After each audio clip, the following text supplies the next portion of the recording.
Hi guys! Today we discuss about pros and cons of freelancing.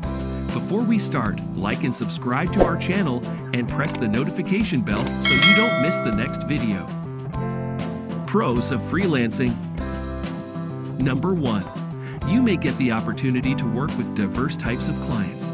If you work full-time, you may be pigeon-holed into one line of work or into one industry.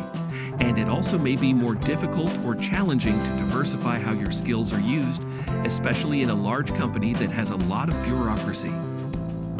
Number 2. You will often be considered an expert in your line of work.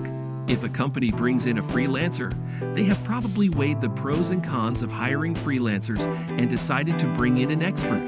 Freelancers are considered experts in their trades. After all, most freelancers offer a service, and in order to get hired, they have to be really good at it. So if a company is looking for an expert graphic designer, especially for a 6-month period of time, their goal will be to hire a freelancer. If they foresaw longer infinite needs, they'd hire a full-time employee.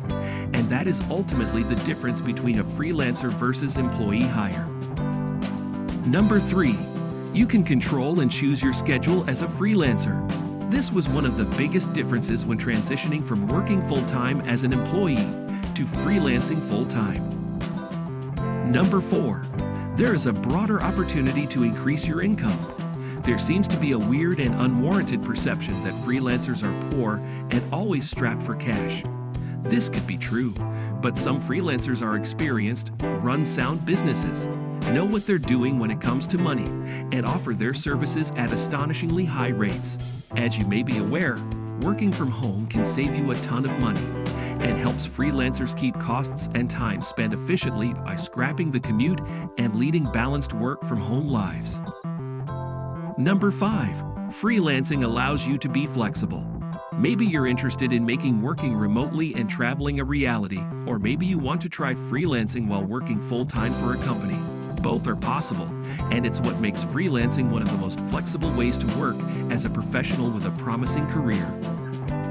Cons of freelancing. Number 1. Freelance taxes can be rather complicated and challenging.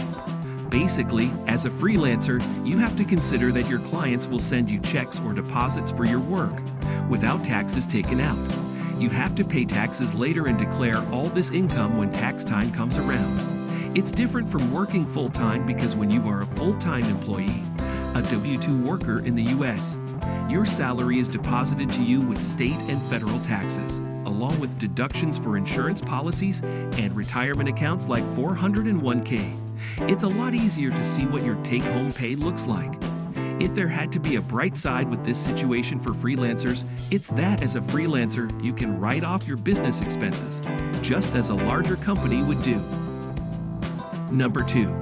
There is no paid time off, so you have to build vacation into your annual income. If you're freelancing, don't forget that something like paid time off, PTO, is a benefit built into a full-time salary. Consider it how we talk about it here, when we answer the question of if working full-time is really better. As a freelancer, you have to calculate if and when you want to take vacation, and if it will cut into your hours billed to clients or monthly retainers, depending on how you charge your time. If working remotely and traveling is a possibility for you, then we recommend this so that you can live in cities around the world that are set up as the best places for remote work and professionals. Number 3.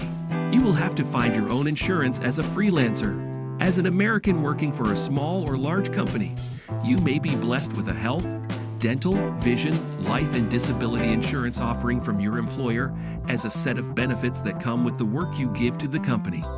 Many people take this for granted. I certainly did, having only known a work life as a full-time employee at a company in New York City. Once you start freelancing, there's no company to offer you your benefits package.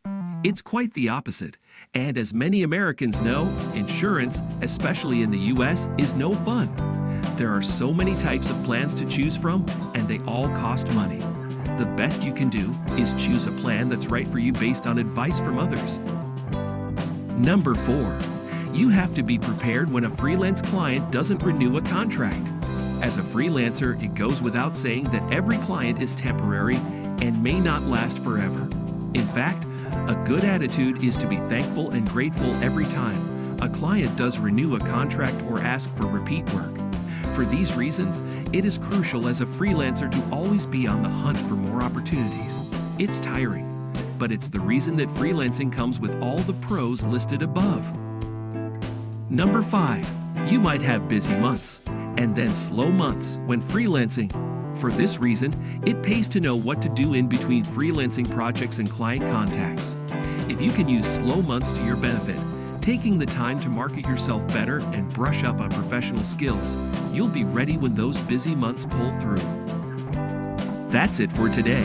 Hope you enjoyed the video. In the end, don't forget to like and subscribe. Turn on the notifications so you don't miss any more videos. Thanks for watching and see you soon.